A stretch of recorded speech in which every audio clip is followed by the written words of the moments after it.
No matter what hour your clock strikes here, it's always Halloween. And I'm always your haunted host, Luce Tomlin Brenner. Today, I sit down for the second time with my collaborator, Joe Carlough, from the zine publication, Displaced Snail. Joe and I worked on our latest triumph, The Lantern's Way, our very first Hallowzine, comprised of memories, costumes, photographs, recipes, and history, all culled from the lanterns of It's Always Halloween. The zine is now available for pre-order, so get thee to the show notes where you can find our link, or go to displacedsnail.com where you can pre-order a copy for yourself. The zines will be shipping out in October, and they will be up on his website year-round because, as you know, it's always Halloween. So Joe and I talk for a bit about putting this zine together and the passion that we both share for DIY culture and sharing the history and memories and ephemera of Halloween, and the importance of having something that is made as a group and not something that goes through tons of editing and notes and a bunch of producers getting in the way, telling you if it's hot or not. This is way more community focused, just like this show. So I know you're going to be obsessed with the zine. We're really proud of it. 60 plus pages, full color. It's a fat boy. You gotta have it. Check the show notes to pre-order now. And thank you so much to each and every one of you that took the time to send in your contributions, to share your family stories, your recipes, the beautiful pictures of you guys. Just like this show, we could not make this zine without you. You out there on our big front porch, each one of you lanterns are a huge reason for why this show exists. We're doing this together. And I want to give an extra special shout out to my Ghoul Gang members on Patreon. Their contributions help us produce every single episode of the podcast, including the one you're listening to now. And their contributions also made it so that I could have some extra time to do this new project and make sure that we had something that represented our community that we could hold, something physical, not just out on the airwaves, but on your shelf, in your hands, in front of your eyes, something you can pass down to little ones in your life. You can give to a family member who loves Halloween. Hey, if you're doing really well, you could order a ton and give them out on Halloween. Who knows? This zine could be the full-size bars of this Halloween. You could be that house. Give out a king-size Snicker bar or give out the Lantern's Way. They would both be incredibly generous. So before we jump into our discussion about the Lantern's Way, I do want to welcome our three newest Patreon Ghoul Gang members, Mimi, Peyton, and Michael. Thank you so much for helping us produce each and every episode of It's Always Halloween. You help keep the show ad-free, independent, and sustainable. We have got a fun weekend coming up for everyone in the Ghoul Gang and any local lanterns that are close to Southern California.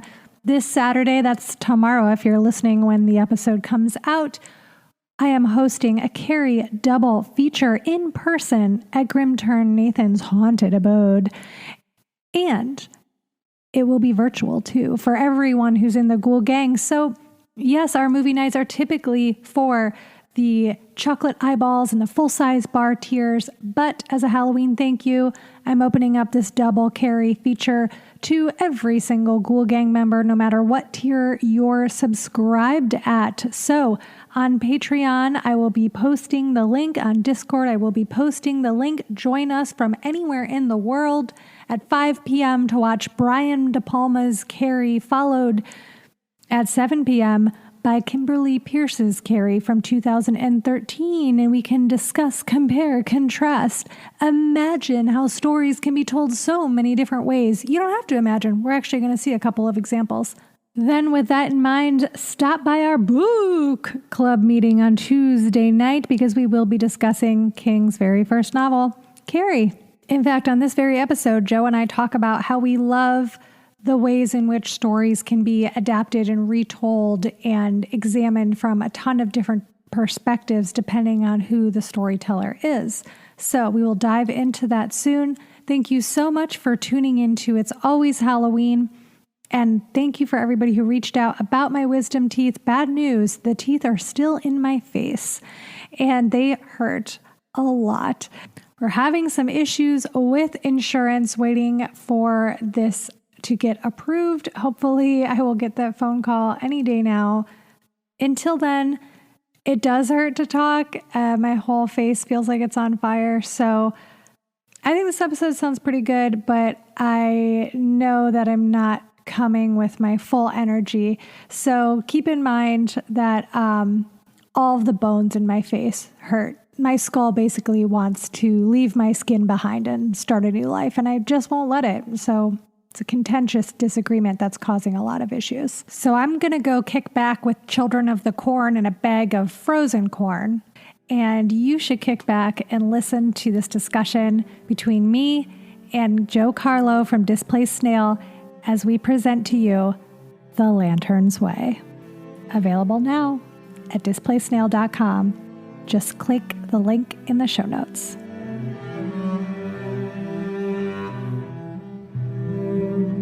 Hello, Joe Carlough. Welcome to It's Always Halloween. Oh, hello, Lucy. Oh my gosh, you're coming to us as a ghost today. I'm a spooky ghost. Here I am.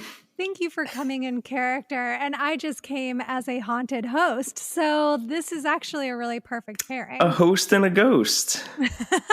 A natural pairing. Exactly, which is why it's so perfect that together you and I have been working on The Lantern's Way. Oh, all year so long. Exciting. And now it's here.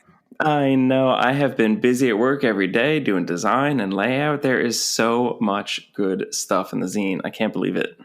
I'm so excited. So for any lanterns who are brand new to our front porch, they're tuning into It's Always Halloween for the first time. Joe is an incredible zine creator, designer, distributor, artist, writer, horror aficionado. And he and I met while I reached out to him because he had this incredible collection of little ghosties, a collection of 5 Victorian ghost stories that he printed, and a friend of mine gifted to me for the C word, Christmas, a few years ago. Winter Halloween. Winterween. Mm-hmm. Creepmas. So he gifted me these great stories, and I used a couple of them as bonus episodes. And then I reached out, and then we were like instant friends, which was really exciting. The chemistry was there from the beginning. It was meant to be, yeah. Which is, I mean, perfect. Because when I was looking at your zines, like I'm a very tactile person, and I love physical media. I love books and Blu-rays and VHS tapes and vinyl records and cassettes. And I really love zines because it feels like you're so close to the artist or the writer. There's none of that like Penguin Publishing getting in the way. Like it's just you and the artist. And I completely agree. The touch of your zines that you put out, the paper, it just feels so good in the reader's hands. I am so gratified to hear that. I have so much paper in my office that sometimes it's a problem. I have just piles of it surrounding me right now. And I'm literally not kidding. I could reach down and pick up a pile of paper on either side of me. I love that. Were you like that as a kid? Did you like to make like Halloween paper crafts? No, you know who I was? I was one of those Lego kids. I had so many Legos, and I spent just hours in my room alone, like creating things. I once wrote this epic saga that I thought was going to like really wow my parents. And I typed it out on my computer and I printed it and I called it The Icecapades. And they didn't think it was as awesome as I did. And that I finally understand what it is. So very different from a saga. Fabulous in its own way. Wow. So you got your first bad review with your yes, with Icecapades. Right. And only went up from there. It had to. That was the lowest point in my career. Luckily, I bottomed out so early. That's the way to do it. You don't want to peak in elementary school. No, no, no. I say start from the bottom when you're 6 and work your way up. Absolutely. I mean, that's what I did because I was obsessed with paper crafts and I was Hmm. just living in a home of construction paper. And like, if I got, Oh, a pack of brand new construction paper, there's nothing I wouldn't cut out. Like anything I could yeah. see, I'd cut the shape out. And I would just make jack-o'-lantern. I would cut up all my orange paper, turn them into jack-o'-lanterns, put it all over my walls. I still have some Halloween crafts that my mom saved and sent to me a few years ago, and I used to decorate my table at Midsummer Scream. Oh, So, like, wonderful. a little witch with, like, black yarn hair glued on, and she's, like, colored all scribbly, and then, like, a construction paper moon with a construction paper bat glued onto Oh, it. yeah. And, like, the That really simple stuff but I think is really evocative. Like, I really like still having that stuff because the pure Halloween energy that comes out of it is just intoxicating. I completely agree. Making something with your hands is really important. I was also sort of instilled with those values when I was younger. My mom was a great crafter and we made, she would teach me to cut out like, yellow construction paper and put it behind the jack-o'-lantern's eyes Yes. so it looked like the candle was on. We still have this pumpkin basket made out of wood that my dad made for my mom, 40 years ago or something like that. Oh, So wow. Halloween crafts are really where the heart is. Absolutely. And it's something I encourage our listeners, the lanterns, a lot is to think of how to simplify Halloween because now more than ever, there's so many ideas getting thrown at us and there's so many things to buy, including, what we have worked on today. But I'm talking like expensive things, right? It's hard to not covet the 12-foot skeleton. And there's lots of versions of the 12-foot skeleton in our Halloween society right now. And it can really make you feel like you can't Halloween enough. But I think getting back to the basics and like really throwing on a movie, lighting like a scented candle, even a cheap one from Michael's, and cutting out a jack-o'-lantern and construction paper, like that can be a really soothing, meditative feeling. You can create the vibe, a simple vibe. You don't need to have all of the extras. I completely agree. And I don't mean to jump into a sales pitch about the Lantern's Way, our zine that we've made together, but Me too. I do everything here at home in my home studio. I do all the printing myself. I did all the design myself. I do all the assembly myself. So the staples that you're seeing, I stapled. And the weird way in which there's a tiny piece of the paper cut is because I made a mistake. Some people are going to get zines that have, misprints in them or, because I didn't catch it during quality assurance. It's just, these are 100% homemade. It's just me in my little studio getting a neck ache from stapling 700 times in a row. Well, and don't forget, like the stapler, and the staple removers kind of has like a fun vampire look to them. So you can even Halloweenify the stapling process. That is so true. I promise not to send anyone a zine with blood on it when I inevitably cut myself in some way. That's my promise to you all. That's an excellent dedication that we appreciate. No, but you're really touching on something that means so much to me and is really the heart of this podcast, which is DIY ethos, do-it-yourself culture. We talked about this a little bit the very first time that you joined us back in the spring, and we first conceived of the idea of working on this scene together. But I'd love to touch on it again since we are in the calendar Halloween season now. And people are Finally. inevitably, yes, I know, right? We wait. It's here. It's exciting, maybe a little stressful. I like to try to take some of the stress off of people because it is, you're like, oh, there's so much to decorate. There's so much to put up and do, and I don't have enough time. But when you're doing something yourself, it's like the act of making, the act of decorating, the act of cooking, everything Halloweeny, just the act of doing it is you participating in the holiday. It's not just like what you photograph. It's like the actual process. And that's what people have been asking me a lot lately if I'm ready for Halloween. And it's like, come on. Like literally always ready. I don't feel like I have anything to prepare because I'm in it all the time. And, Right.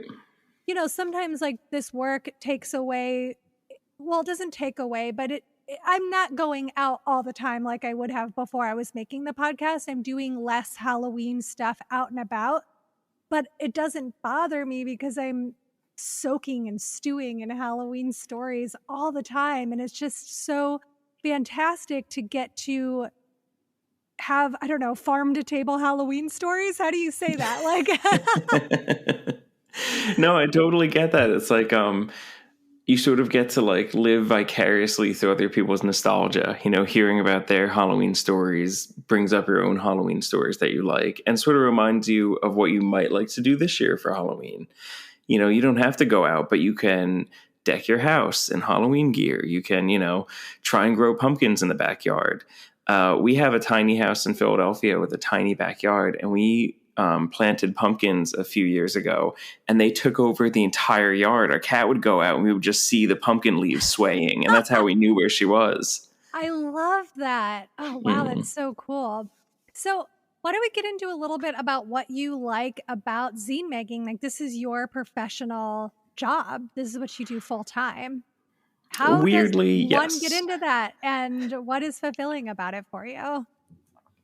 Well, I mean, it's sort of a labor of love, like any art. It's not, it doesn't necessarily pay the bills, but it's starting to maybe get there. I mean, you can use zines as sort of a way to get your own work out there.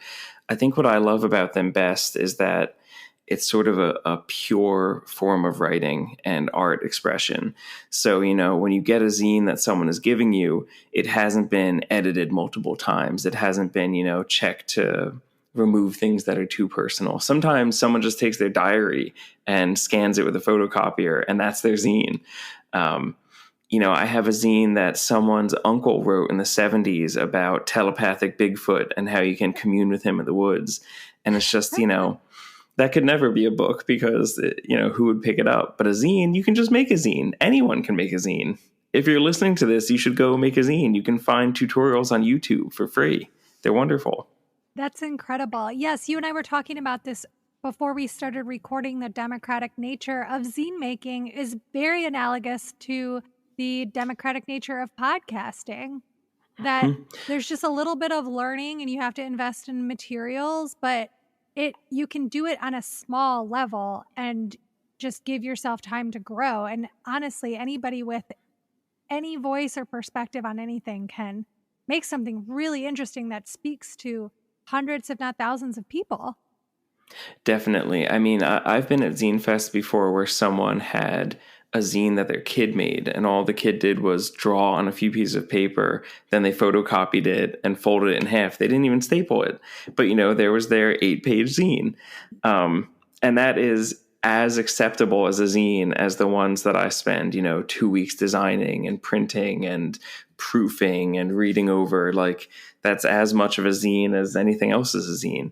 In fact, here's something super interesting. A24, the production company, actually has a zine store on their website of zines that they put out from their movies, and they all only cost like $5 or $6, which is incredible zine pricing. I love that they're honoring the price of zines and not being like, and also because these are so curated, they're $26 a piece. Oh, seriously. I mean, come on. I remember Kanye West was calling when he was doing zines, but he was charging like $60 for some of the like print editions of them. And that's taking it a little far, I think. Yeah, that's just a book. That's a coffee table book. Right, 100%. In fact, I just finished up a zine called Gina and Joe Talk About Queer Horror, the second issue. And Gina, my writing partner, was writing about lesbianism in modern horror. And so she wrote about that movie Saint Maud. And I was really tickled because I just got a zine that Rose Glass, the director of that movie, put out to accompany the movie. So I wrote about the zine. That's incredible. Is that the A24? Is that one of the ones that was available on the website? Yeah. It's still there, I think. So give it a look. Check that out. Wow, thank you. Is there a Lamb zine? That was one of my favorite A24 movies that's come out in the last couple of years. I don't remember if there was, but to be honest with you, probably. Well, I will be finding this out shortly.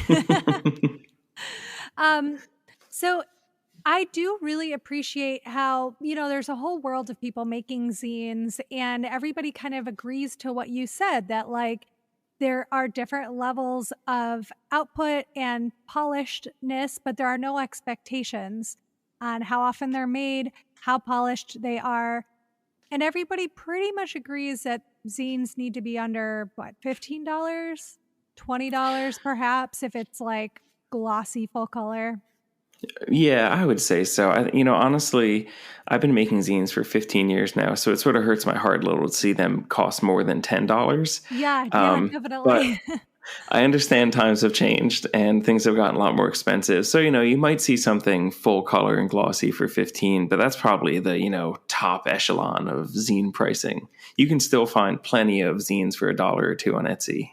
Yeah, absolutely. And at certain festivals, people giving them away. Like Definitely. when I used to tour with punk bands, a lot of bands would have zines on their table that were just like trade them or give them, or you'd go on tour and you'd leave tour with like 10 zines because people would just come up and give them to you. Right, totally. I mean, I honestly, to be honest with you, I don't go to a show without a zine in my pocket anymore. I always bring one with me just in case, because you never know. You could trade one for anything or just give it away. It's your art. Yes, exactly. And I think it goes hand in hand with storytelling really well, which is such a large part of this podcast, is preserving personal and public history along with telling stories and sharing our history through anecdotes.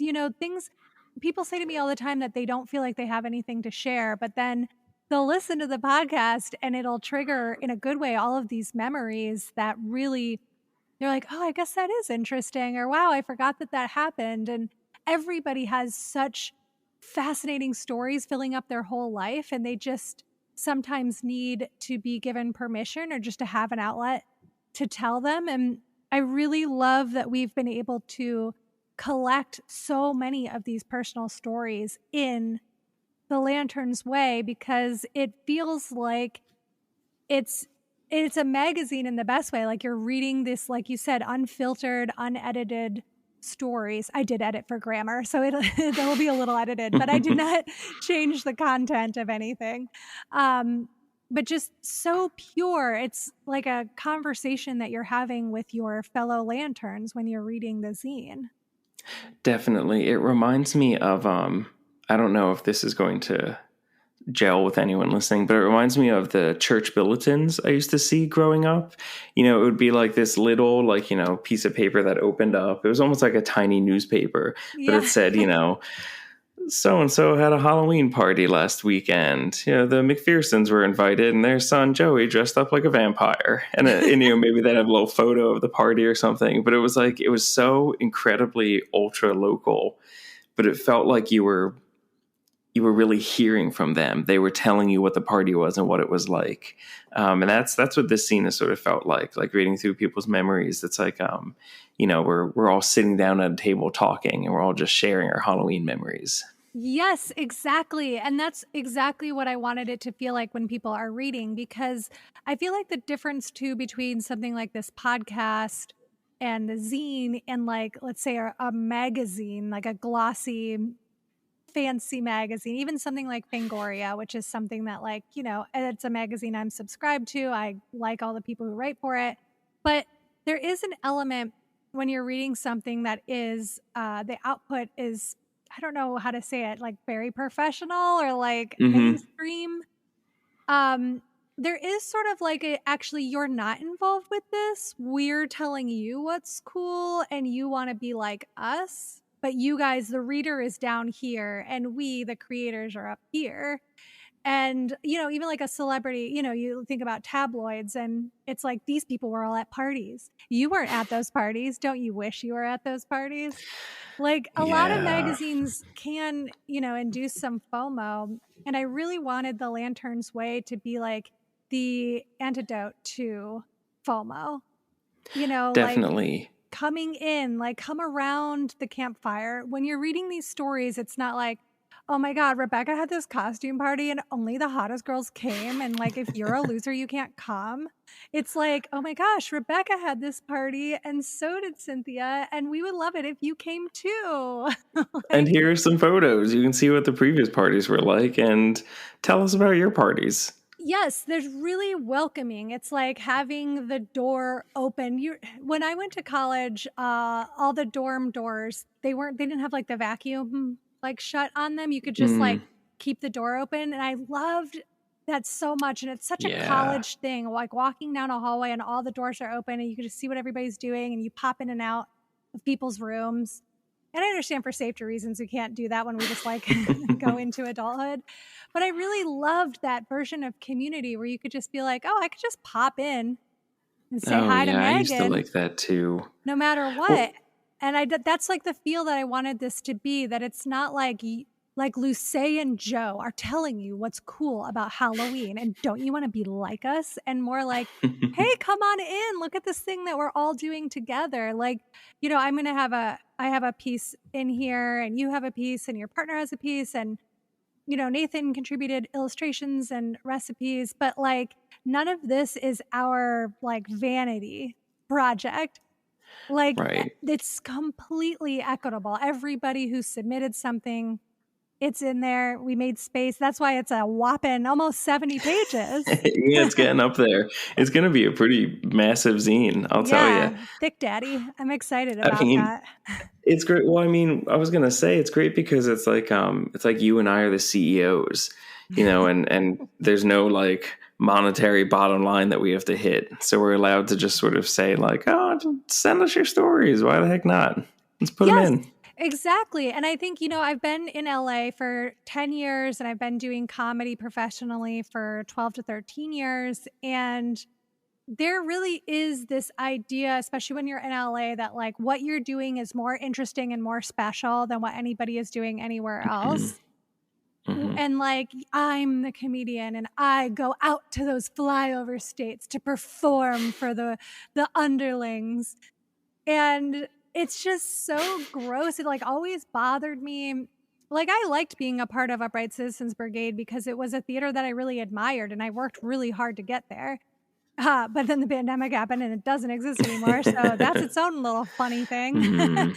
But like, I don't think that what we were doing there is any more special than what I did at the DC Improv on a short form team, or what I did even in my high school classroom when I was learning how to do improv in my theater classes. Like, it's all really interesting and it's all creative and it all helped me feel free and feel connected to other people. And when we start putting like these weights on people's talent and their experiences and like, this is the cool place, this is the uncool place, like it just further divides us all from each other. And people who are really progressive in a lot of ways will start still creating hierarchies in their mind, because it's like, oh, well, I'm a part of this thing, like this thing is much more important, you know. And I love that. I think with zines that stuff just does not exist at all. And Well, you know, I can tell you, I really love that about them because I have, you know, I've been making them for so long now, and you know, I've worked with some record labels and universities, and I've done, you know, I worked with some Random House publishers and all these, you know, big name mucky muck things. Not really, but things that I got paid for. But you know, I did a reading once and I felt like I didn't have enough material for it. So I like wrote out this story that I thought up on a train, and then I folded it down to a tiny piece of paper and I put it into this vintage matchbox that I just bought. And then I read from that and sold it to someone at the show. And, you know, my that's God, a zine too. so And now cute. someone has that, like, you know, Joe Carlough one-off zine. Oh my God, I love that. Well, it's finding the art in the everyday. Totally. Yeah. And that's what's really meaningful to me. And that's why I talk about like your construction paper pumpkin is just as valuable as the 12-foot skeleton, because we need to remember that we create value, you Right. know? Right. Well, and it's the history of things. One of the things I love so much about your podcast is that it's so steeped in the history. It's not just about talking about a funny Halloween thing happening right now, but you talk about history so much. I just was sort of bloviating about all the paper in my office before. But when I look over, I see I have like a ream of paper from the Kurtz brothers. And, that was a Philadelphia company that went out of business in the 80s. And Oh, so I have this wow. ream of their paper that's, I think, probably from the 70s. But, I never heard of that company, but I went and Googled them and read all about them. And it's like a little piece of Philadelphia history that I get to know because I have this paper. God, that's so special. I love that. Well, and those are people's lives that mattered. Right, totally. And I think sometimes we get lost in like the ongoing industrial revolution. Now it's like the technology revolution of like, well, things move on and we have to move with the times. And it's like, listen, I'm not advocating that we all be Luddites. There's obviously a lot of things that are beneficial. You and I couldn't do this right now without technology. But I hate the idea that like now we're in the future and everything from the past is forgotten. Because it all got us here. And it's also like fun to learn about other times, other places, other people. And the more that we just try to be like new, modern, slick, easy, like I think it's sort of a lie because there's never life, like actual living bodies are not slick and easy, no matter how hard we work at it. So like, I just want to get into the muck with people and hear about the past and like see how messy the past is. And like we were talking about with zines when you were saying, oh, some of the corners might be cut odd or there might be one little smudge or one word might be right or wrong. I like that human touch is really meaningful to me. Mm-hmm. I hear what you're saying, Luce, but I'm also probably going to go to Joann's tomorrow and buy a lot of Halloween stuff. So there is some worth in the new things too. I like Joann's a lot. Every month they do like 40% off their frames and you can get these really cheap frames. And I have so much Halloween art that I still need to hang that I love going to Joann's and getting their 40% off frames. I should do that because, not to brag, but I have 2 signed Troll 2 posters by George Hardy, the star of the movie. That's incredible. What's that documentary? Worst movie ever made? Oh, Best Worst Movie. Best Worst Movie. Highly recommend. Troll and Troll 2 are very fun, but they are not related. So you can watch Troll 2 without ever seeing Troll. And really love those movies. They're so fun. That was a Halloween thing I did with some friends in 2019 was we all got together and watched Troll 2, and Best Worst Movie. Oh, wonderful. I used to run a party. I used to run a website called Scary Movie Club of America that was like movie reviews and things like that. And we used to have parties once a month to watch scary movies. And we watched Troll 2 like twice a year, every year for a few years. Wow, I love that. This is different, but it reminds me of my college roommate freshman year, and I would watch Jay and Silent Bob Strike Back every Monday for like an entire semester. Very good. Also, not a good movie, but we like loved it.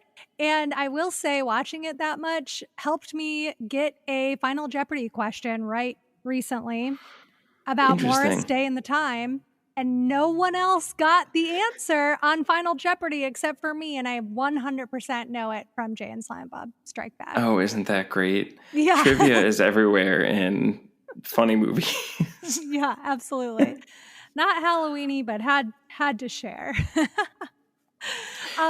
So Joe, you're the production side of the zine. So I did the curating. I grabbed things. I went around our little forest and picked up all the acorns and little photographs that I found under stones and in the river. And then I tied it all up with like a little ribbon and sent it off to you. Such an extended story. So I did the gathering and you did the actual production work. What was that like? So, I mean, at this point, I make a lot of zines. So I have it pretty streamlined. So I use Adobe InDesign to lay everything out. And the hardest part for me is sort of conceptualizing what the zine is going to look like when it's finished. Um, so this zine has gone through many edits of putting pages in a lot of different orders because I kept thinking like, should I have the recipes mixed in with everything? But then I was like, oh, but I hate when I'm looking for a recipe in a book and I can't find it. There should be a recipe section. And so it's just a lot of moving things hither and thither and hoping that sort of made more sense. You bring up a really great point that we haven't talked about yet, which is when we originally conceived of this idea in the spring, in our first episode together, we were going to have 3 different zines. Mm-hmm. One was going to be all history and memory stuff that I wrote. One was going to be recipes, and one was going to be costume pictures. And then at some point this summer, you were like, what if they were all together? Now we have Magazine. We have Magazine. The one zine to rule them all. I know part of it for me was that we just got way more costume pictures than we did recipes, and we didn't want to have one zine that was an ultra thickie and another one that was like sickly and frail. What else kind of went into that thought process for you? Because you pitched that idea of doing a magazine. Luce, it was the title. When I thought up The Lantern's Way, it made me think of Highlights magazine. And it just made me think of like a cute magazine that has all this wholesome stuff inside of it that you want to look through and read. And I thought, what if there was one zine that had the photos, the recipes? It's like, a distillation of nostalgic home. We have stories about Halloween. We have, the history of Halloween, like neat factoids you can read and tell other people. It seemed like this should have a bit of a magazine feel instead of just being distinct zines. I love that. And I think that people are actually going to enjoy this more because it's a little bigger. And like, I imagine people taking it into their kitchens to do recipes, and then it starts to get like a little frayed on one side, and they like take it into the bedroom to like read some stories, and they sleep on it and it gets a little bent, and it creates like this gorgeous little crumpled, piece of treasure that gets passed down every single year. Yeah. Well loved. It can live on your bookcase. And actually, that's one of the nice things about it being such a chunky zine. It's going to have, not like a spine like a book has, but you're going to be able to see it on your bookshelf. Yeah, it's not going to get lost. No, it won't get, shoved between books and then gone forever. It's going to be there for you when you need it. Are there any like stories or pictures that jumped out at you when you were putting it together? Gosh, I don't know. It's just the photos. I looked at so many of the photos, and I had all these Halloween photos I was going to add. But when I saw people's photos from the 80s and early 90s, I like texted my mom, and I was like, Mom, do you have any old photos of me? And so she had all of these pictures of me from the 80s as a little kid in costumes. And the grain of those old photos, the way they get a little like washed out looking with age, that like hugs me with the warmth of nostalgia. Yes, and so I would say my favorite part of the zine is definitely looking through people's old photos. Yes, I had this feeling that so many of us had similar childhoods, even though you read in stories that are completely different than what you grew up with. And it really just brings me back around to how these celebrations can connect us through so many differences, and like why these types of traditions are important, and to have a meaningful reason to come together despite what's going on in your life is really special. Definitely. I mean, I read some of people's stories and I thought there wasn't much for me to connect with in them. But then I'm looking at the photo and I see the Super Nintendo in the background. And I see their neon shoelaces. And I'm like, oh my God, that could have been me. Yes. Yeah, totally. I was really moved we have a number of people who shared that they got into Halloween because of a parent or an aunt or uncle or a grandparent, and that those people are like no longer in their lives. And how now Halloween is a special way for them to connect with that person that they loved and lost. And, I know one of our younger lanterns was saying that she really feels that as the idea, the belief that the veil is thinnest on Halloween, that is when she Right. feels like the closest to her loved one. And I just really, those are the stories that like really got to me, because it's just seeing the passion get passed down. You think about grandparents, and that's like somebody loving Halloween. That's like 100 years of Halloween Right. love, when I talk What a about, great way to think of it. yeah, when I talk about like Dennison and Beistel being popular in the 20s and 30s, I mean, that's grandparents when, they were around the time when they were born and they were growing up and they were experiencing Dennison and Beistel when it was new. And so, it may sound when you're like 100 years, it's kind of far away, but that's what I like to do on the podcast, is be like, actually, things aren't that different. We have had a lot of technological advances and social progress, but we love Beistel still, like people are collecting. Well, I heard somewhere that it's always Halloween. Actually, so very smart and beautiful must have said that. 100 years, 1,000 years, 100,000 years. It's always Halloween. It's always Halloween. I always talk about it as like the calendar year, but I have never put it in the framework of back in time. Eons of Halloween. Yes. And I love that. I'm very curious if other people have had that in their mind when they hear it's always Halloween. I'm thinking like year round it's Halloween, but it's like, yeah, it's never not since the beginning of time. Right. It's always been Halloween. Well, what's RuPaul's thing? We're all born naked and the rest is drag. Yeah. We've been dressing ourselves in people costumes since the beginning of time. We're all born naked and the rest is Halloween. Exactly. Wow, what a catchy phrase. Amazing. I just came up with it. Thank you, RuPaul. So I am so touched by the way that people have been introduced to their love of Halloween by loved ones. And I think it really just shows that, we talk about Halloween, loving Halloween from a nostalgic perspective a lot, but it really, the wheel of time keeps turning and we're not living in the past.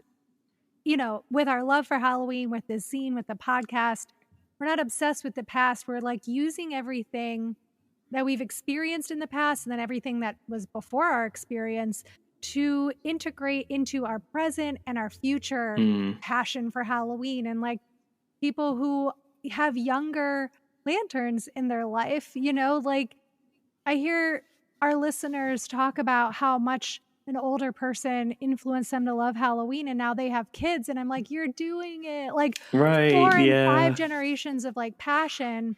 And that just spreads out through communities as well. And I was very moved by those stories. And I really love that even if it wasn't someone in your family, it was a friend or it was a partner that you met later in life, I find it really touching. And I think that shows that regardless of how you grow up or who's in your life, there's always somebody that you can influence in a really positive and warm way with our Halloween traditions. I have been very pleased to see how Halloween photos now don't look that much different from Halloween photos 40 years ago. You're still in your den, your kid's got his sneakers on, one of them's untied, but they've got a Dracula costume on, even though they're wearing sneakers and sweatpants. Just a Dracula's day at the gym. Right, exactly. Right. Dracula on the top, lounging on the bottom. Hey, it's on. I was going to do it again. Was that God. Italian Dracula? Yeah, I just started to do Dracula, but it turned into a bad Italian stereotype. So that's a spicy goblet of blood. Oh my God. There are really similar accents. Yeah, they are. I didn't work on it ahead of time. I've never said that accent work is what I'm good at, so I want to, but it's just not where my skill set is. All right, well, I have some EEEKmails, some brand new, fresh off the mail truck EEEEKmails. Wow. Would you be interested in diving into some with me? I would love to know what people are saying. Okay, great. And you know, these are all, you guys, you don't always have to share older memories. You can just share what you're doing now.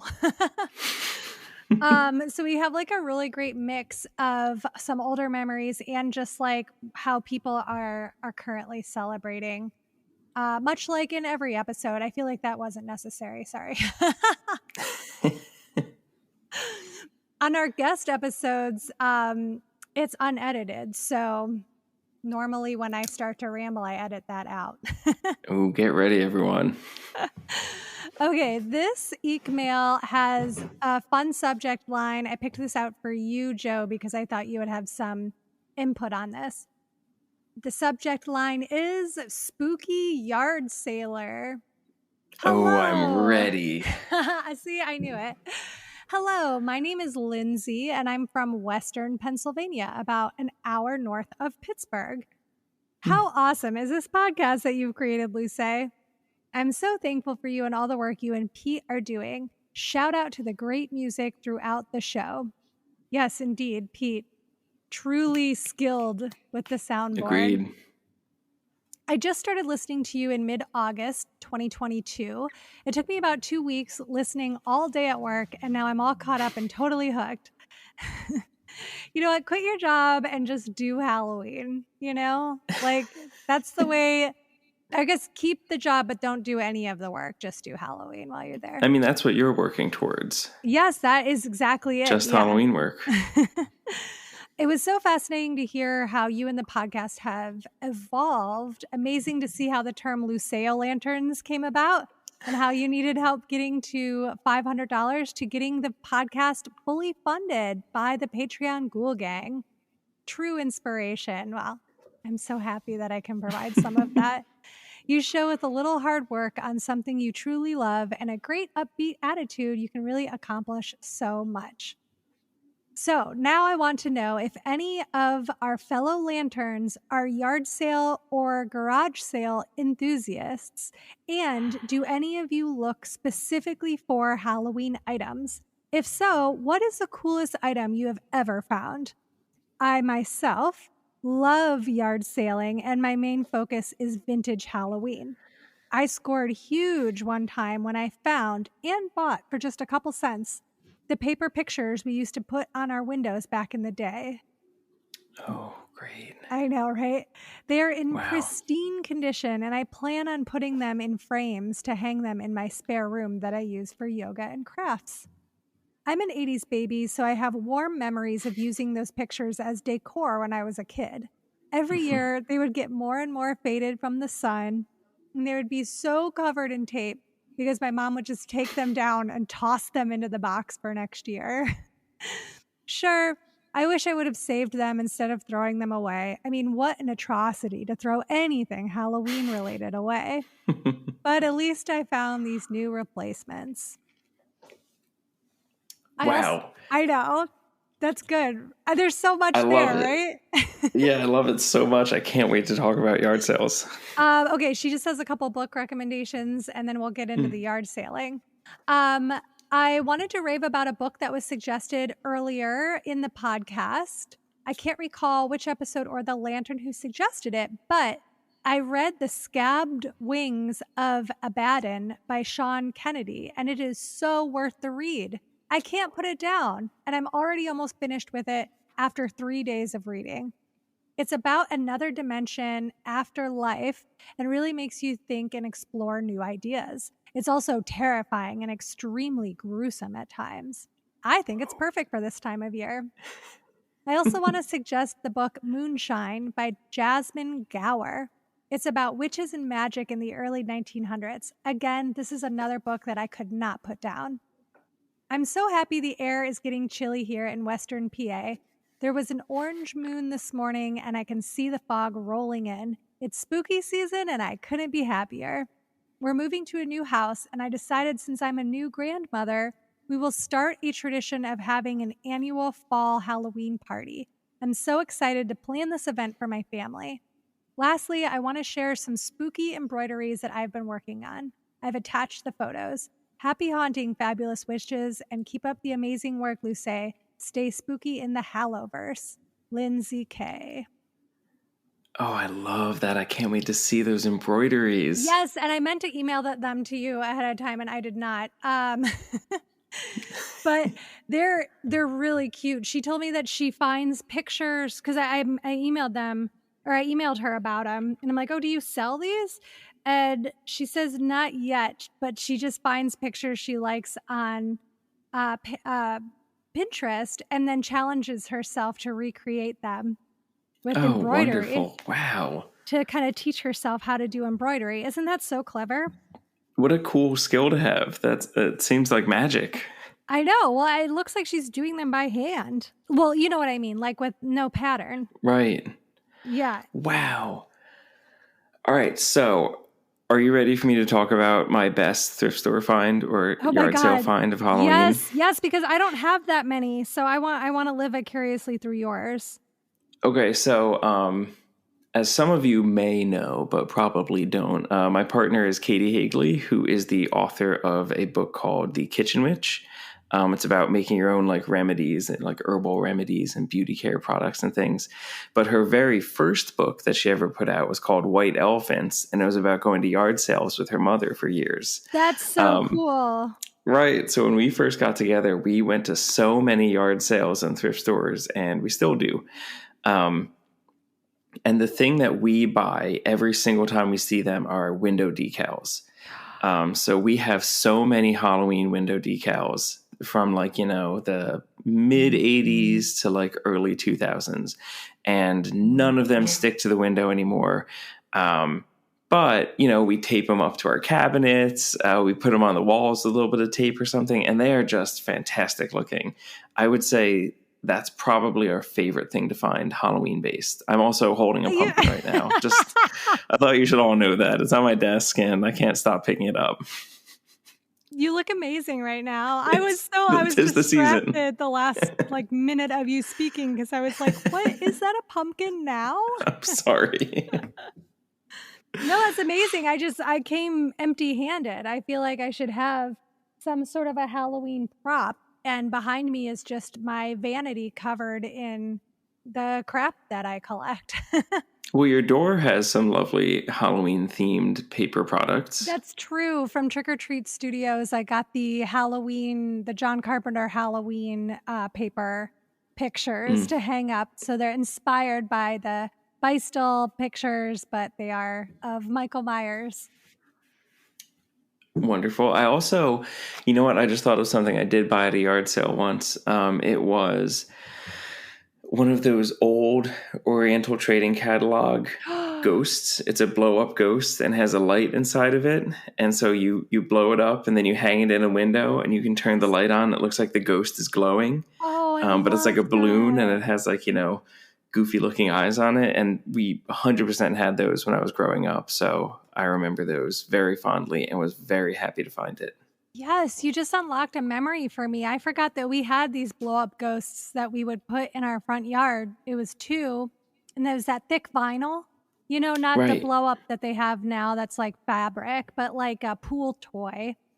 And it was like the height of me when I was a kid, and it had like the arms wide stretched with like kind of billowing Stevie Nicks sleeves and the big black sort of eyes that look like the ghost face kind of, and like a happy scream, like the mouth was open, but it was like, oh, hello, sort of happy ghosts. And I loved them.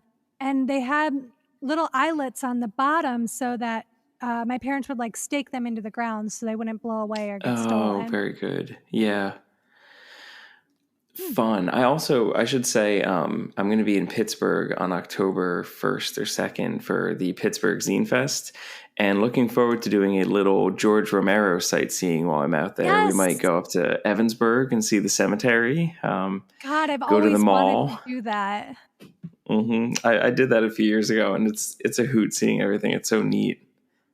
That's so great. George Romero, the director of the Night of the Living Dead, Day of the Dead, Dawn of the Dead films, among many, many others. We actually, it'll be tomorrow, but when this airs on Friday, this week we are watching Creepshow 1 and Creepshow 2 for Stephen cool. King's birthday, which he made, Right.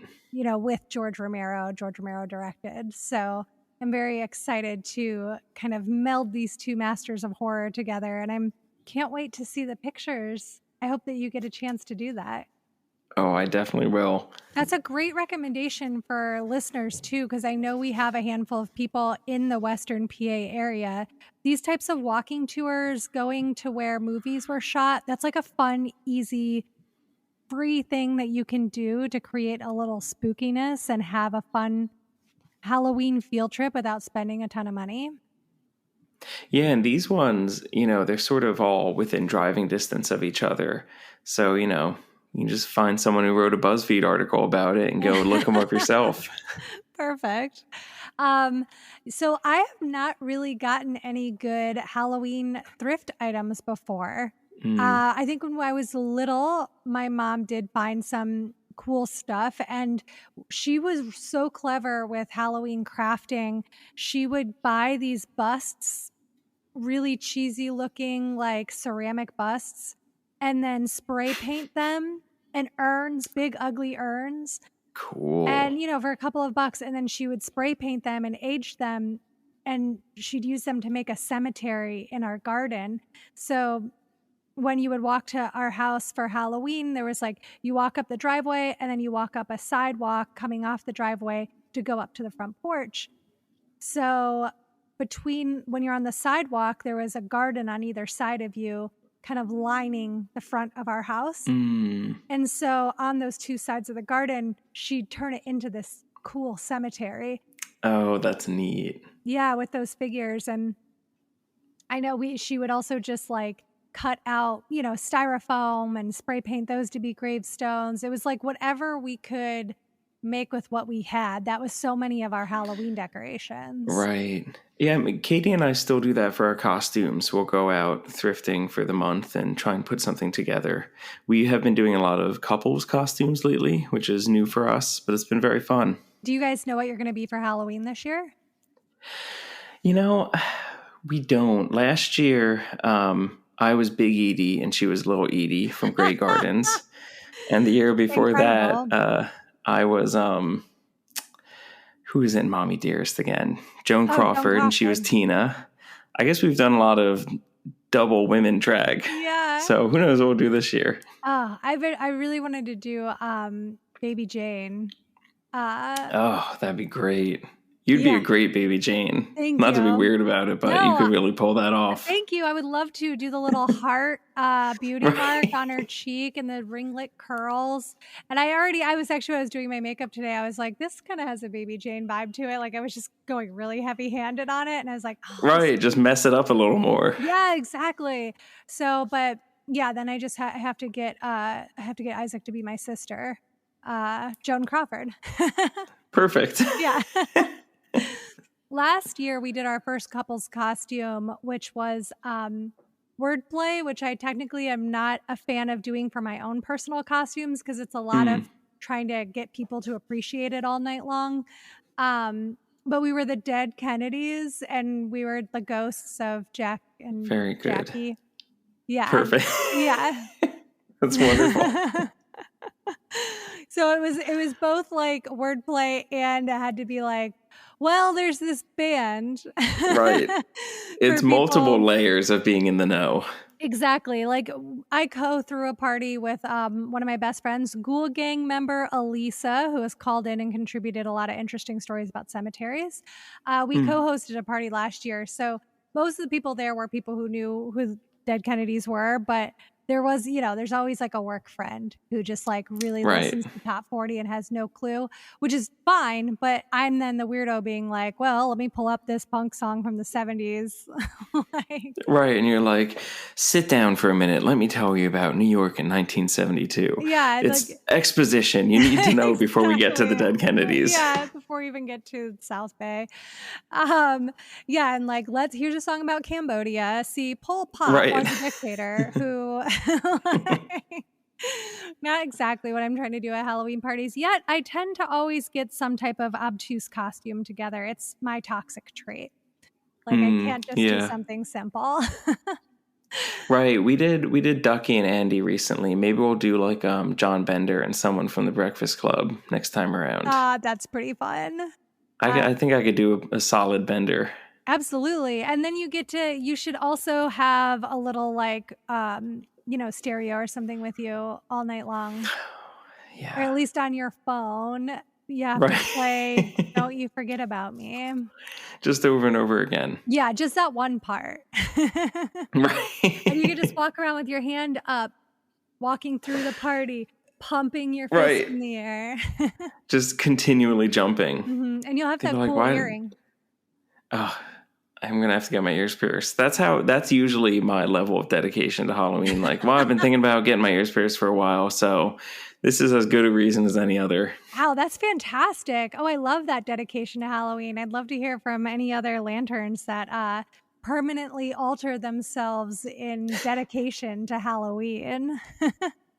I bet there are a lot. Lay it on us. We want to hear. I texted you the embroidery pictures for your enjoyment. Oh, yeah. And then I also wanted to know if you were familiar with the Scabbed Wings of Abaddon or Moonshine. Oh, and I do want to note too, Lindsay, the episode where it was first mentioned was the Scarecrows Are Alive. So that was from last year, and I'll drop that in the show notes if people want to listen. And the person who wrote in about it was Mary. So Mary had the original recommendation for the Scabbed Wings of Abaddon, and I love that you took her up on that and that you enjoyed it. I have not read either of those books, but that one sounds really interesting to me. And funny story, my parents live up in the Pocono Mountains here in eastern PA. And I was driving up to see them maybe a couple years ago. And I had just watched all of the Hell House LLC movies. I don't know if you've seen them, but they're great. Yes, very fun. And they all, the haunted house is called the Abaddon Hotel, which I think is a name for hell. Oh, somewhere, is that how you pronounce it? Portal. Okay. That's how they pronounce it in the movies. I don't know, to be honest with you. Yeah, Abaddon. Yep. See, here's the thing about me. I don't know how to read. I don't know. That's how they said it in the movies. But I was driving up to see my parents, and my mom was texting. I was running late, and she was texting me to see when I was going to get there. So I pulled over. I was on this sort of highway, and I pulled over at this business, and I was texting with her, and I looked up, and there was the Abaddon Hotel. That's where they filmed it, up in the Pocono Mountains. Incredible. I was like in front of some farm store looking at the hotel where they filmed it, and they're still using it as a haunted house, like a haunted house attraction. You can like go to it in October. That's so incredible. Go watch those movies and go to the Abaddon Hotel. That's an excellent recommendation. Thank you so much. Or at least, wait, is it an actual hotel still, or is it just like a non-working? I think it's just a haunted house that, most of the year just sort of sits there waiting for the spooky season to begin. Amazing. Okay, because I was going to say, stay at the Abaddon Hotel and then read the Scabbed Wings of Abaddon. If only. I am interested in that book now, though. I'm going to jot that down myself. Yeah, like I said, this is our second recommendation. And these two women have been very psyched on it. And wonderful. I'm going to add Moonshine 2 to our possible book club list because it looks really cool. And Witches and Magic at the Turn of the Century. I mean, that's very much, it's always Halloween. I think I might check out Scabbed Wings on my own. I try not to assign too many gruesome books only because gruesome is different for different people. And we try to be like as inclusive in the book club as possible.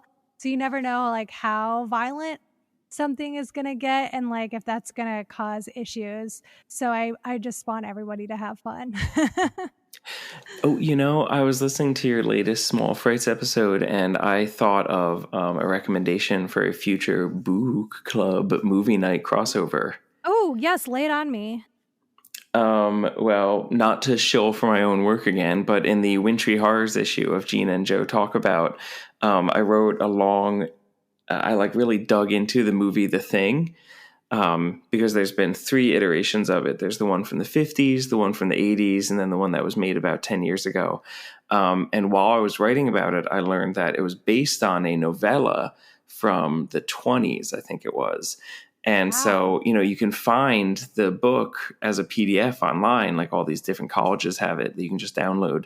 So you wouldn't even have to buy the book. But it was really interesting to read the novella that then became the movie in the 50s and then continued to blossom. And then 2 years ago, someone took the novella and found a huge amount of extra writing the author had done and published a new novel that is the full story of The Thing. So now there's 5 different versions of this one story that you could take in and think about. That's so fascinating. Oh, I love that. All right. Making a note.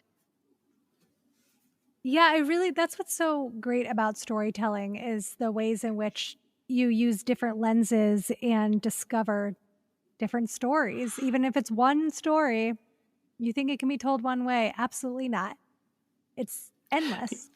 I agree. I mean, I am someone who is guilty of sometimes getting cranky about remakes being done of old movies.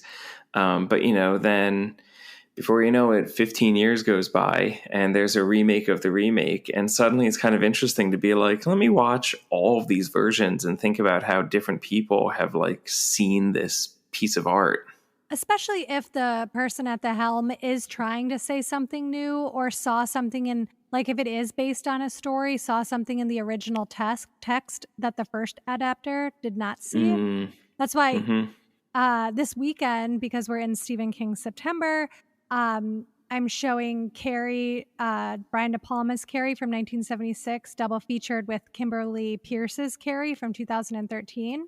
Movies I love so much. And it sort of is like a little pet peeve of mine when people say that Kimberly Pierce's film is a remake of the Brian De Palma's, because I think when it's based on when it's an adaptation of a book, it's not remaking another movie. It's just adapting the book in a different way. Right. And she does an incredible job of picking up on a ton of interesting nuances because she's a female filmmaker.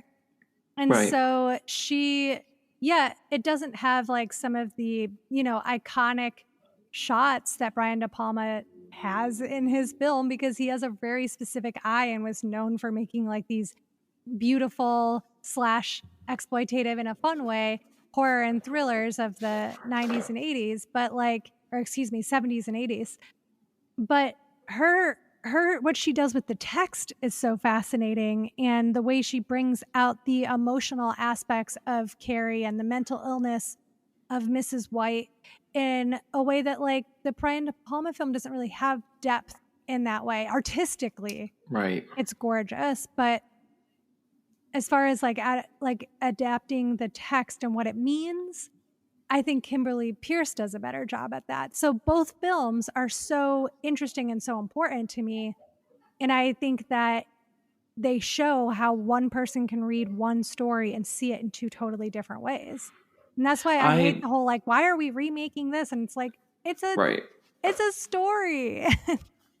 I love it. In the second issue of Queer Horror, my writing partner, Gina Brandolino, looked at this poem from 1862 called Goblin Market by Christina Rossetti.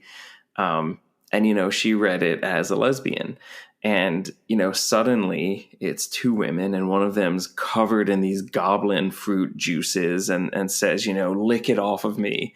And it's like, why have we never really talked about this as a gay poem before? But, it sometimes can take a gay person to read it and be like, oh, interesting. Let's think about this differently. So I think I really do enjoy seeing multiple versions of something. Yes, exactly. Especially when there's multiple, a diversity of people behind the lens or at the typewriter, so to speak. Right.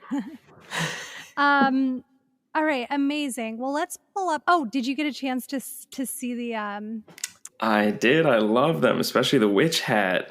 Yeah, she does a really fantastic witch hat that has a lot of depth to it, very gray and black, and has beads even sewn into it, along with pumpkins and lots of different greens and oranges.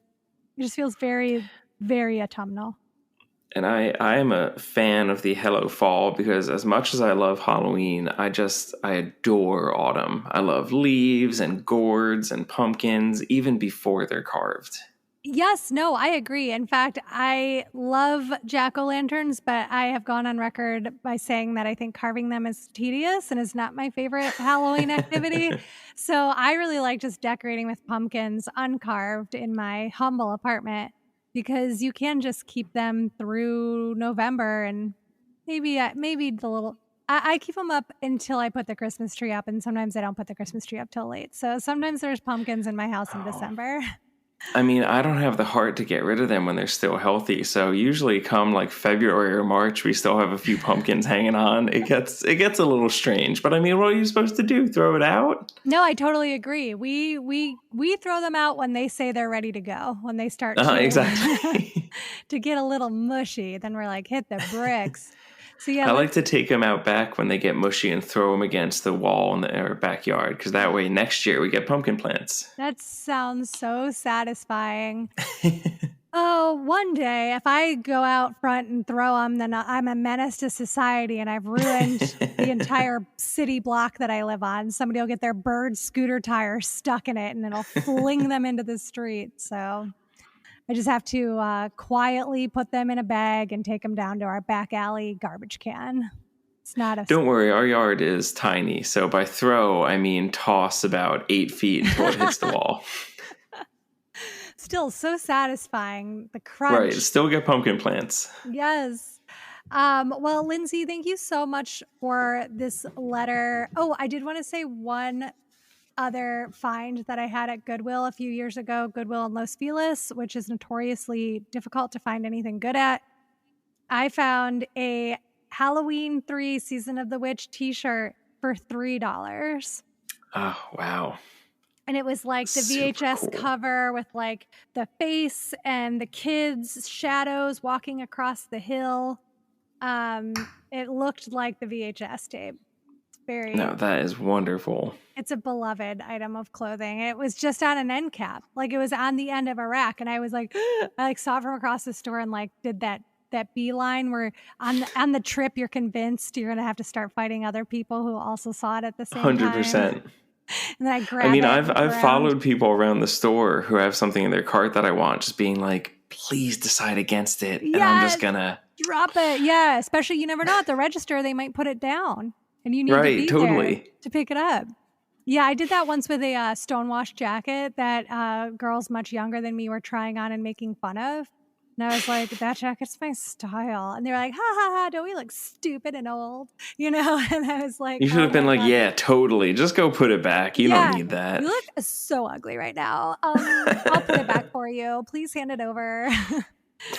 And yeah, when they were done messing around, they just left it in the dressing room. And I just like had my eye on them like a creep, was just around the dressing room waiting for them to leave. And they did. And I plucked it up. And I've had it for like 10 years now. It's like my favorite coat. Oh, wonderful. Yeah, it was a great buy. It was meant to be. It was meant to be. Thank you. All right, let's go to our next EEEKmail. This one is fun because I don't know how connected it is to Hell House LLC, but the subject line is Hell House. Ooh. Hello, Luce. My name is Benji. Long-time listener, first-time writer. And I've always wanted to say that. It's very satisfying, isn't it, Benji? I wanted to see if you've ever heard of hell houses. Growing up, my family was big on Halloween and trick-or-treating. We had the scariest house on the block. My dad would even rig our dumpster to shoot massive fireballs in the air. What? And he would always fire it off as little kids walked by, sending them screaming to their parents. Oh my gosh. That is some serious Halloween skill. Okay. However, we became very religious very quickly and Halloween became non-existent in our home. Oh no. My junior high years were spent in this Christian academy, which also didn't celebrate Halloween, but would offer alternatives like Trunk or Treat, Hallelujah Fest, and Autumn Fest. Very curious about Hallelujah Fest. So when the school sent invites out to the Hell House, I was very excited to have a little bit of Halloween back into my life. And I was very surprised that my folks let me go at all. The Hell House, which is more or less a haunted house run by a church, looked like a standard haunted house. It had all the typical Halloween paraphernalia you'd expect, minus anything demonic, of course. But the inside was different entirely. Where a haunted house with a haunted house, you would walk through narrow hallways of darkness and strobing lights and get chased by a bloodied masked killer. At the Hell House, you had a perfectly straight walkthrough on a very marked pathway. Now they really know how to ruin all the fun, right? Like, don't worry, it's well lighted here at the church. Come on through. Yeah. The group would shuffle from room to room, and each room had a scene or a skit that was played out. The scenes followed a handful of teenagers doing typical teenager things, but in a very churchy, exaggerated way. We watched these kids doing drugs or having premarital sex, but don't worry, it was not pornographic. As we shuffled from room to room, the scenes kept getting more disturbing. The scenes would tell a continuous story following these teenagers with the very obvious intent of, if you sin, bad things will happen to you. Unlike a haunted house where everything is hyper grotesque and excessive, this place went for gritty realism, and I remember feeling sick to my stomach several times. I watched a woman give birth, and they sprayed the audience with water during the delivery. Oh my gosh. Man. I watched a teenager hang themselves, a teenager die of drug overdose, a teenager shoot somebody, and a man murder his wife with a kitchen knife. The kitchen knife one stands out because the way they did it, well, it kind of describes it pretty graphically. But they had blood spatter on the wall. Oh, that'll stay with me for the rest of my days. This is abuse. I don't think that we should be doing this to children. The grand finale of it was watching all these teenagers face judgment and go to hell. Honestly, the hell room was very overwhelming, but not nearly as underwhelming as the heaven room, which was just a plain white room where some preachers were waiting for us to tell the good word. Not the greatest Halloween experience, but an experience nonetheless. Perfect write-up. When it was disturbing, while it was disturbing, especially with hindsight and realizing that we were being highly manipulated, it was overall pretty disappointing. I still had fun being out and experiencing Halloween. Thank you so much for your beautiful podcast and all the work you and Pete and Grimturn Nathan do. Possessed as always, Benji G. Wow, Benji. You know, I will say that is one thing that people who try to squash things never understand is like, you know, the kids are going to find the Halloween in your religious hell house. Yes. And regardless of the message you're trying to tell them, they're going to be like, sick, she's giving birth, gross. Yeah, I got splattered with viscera. Right. They had one of those off right next to the campus. I went to Rowan University in New Jersey, and there was a hell house, you know, like right next to the campus that a few kids would always go to, unaware of what it was. And I was like, "Don't do it! Just don't go." Yeah, it was like, you know, fun. There was like, you know, the abortion room where it was like pictures of fetuses and stuff, and I was like, you guys are thinking about this too much. Yeah. Put the photos away. Go trick-or-treating. It's fun.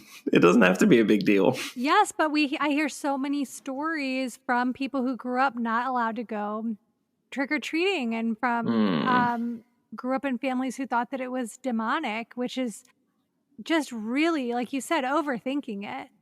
Like, right. truly, if, you can get into the veil being lowered and the really beautiful spiritual aspects of Halloween if you want to. But as kids, you're really just playing dress up and getting free candy and laughing for like 2 hours. It's really just like, in the most basic sense, like a fun night out with your friends. Right. And it's a cultural phenomenon. It's sort of a part of living in this country.